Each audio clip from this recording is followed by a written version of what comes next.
મિત્રો, સનાતનના ઇતિહાસમાં એક એવા ભગવાનની કથા છે કે જેણે પિતાની આજ્ઞાનું પાલન કરવા માટે પોતાની માતાનો વધ કરી નાખ્યો હતો. તો વાત કંઈક એવી છે કે એક સમયે ઋષિ જમદગ્નિ યજ્ઞ કરવા માટે બેઠા હતા. યજ્ઞ માટે જલની આવશ્યકતા હતી, તો તેમણે તેના પત્ની રેણુકાને આજ્ઞા કરી. રેણુકાજી જલ ભરવા માટે ગંગા તટ પર પહોંચ્યા. ગંગા તટ પર પહોંચતા જ તેણે જોયું કે ગંધર્વરાજ ચિત્રરથ અપ્સરાઓ સાથે વિહાર કરી રહ્યા છે. આ જોઈને થોડા ક્ષણો માટે રેણુકાજીનું મન વિચલિત થયું.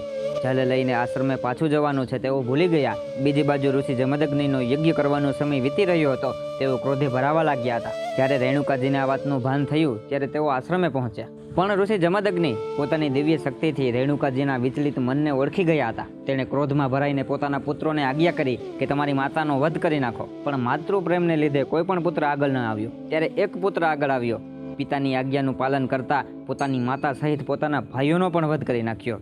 એ પુત્રનું નામ હતું ભગવાન પરશુરામ. પાછળથી તેમની માતા અને તેમના ભાઈઓ જીવિત થયા. એ કથા આપણે આગલા પાઠમાં સમજશું. પણ આટલી કથા સાંભળ્યા પછી તમને શું લાગે છે? પિતાની આજ્ઞાનું પાલન કરતા ભગવાન પરશુરામે પોતાની માતાનો વધ કર્યો એ કેટલું ઉચિત છે? જય શ્રી કૃષ્ણ.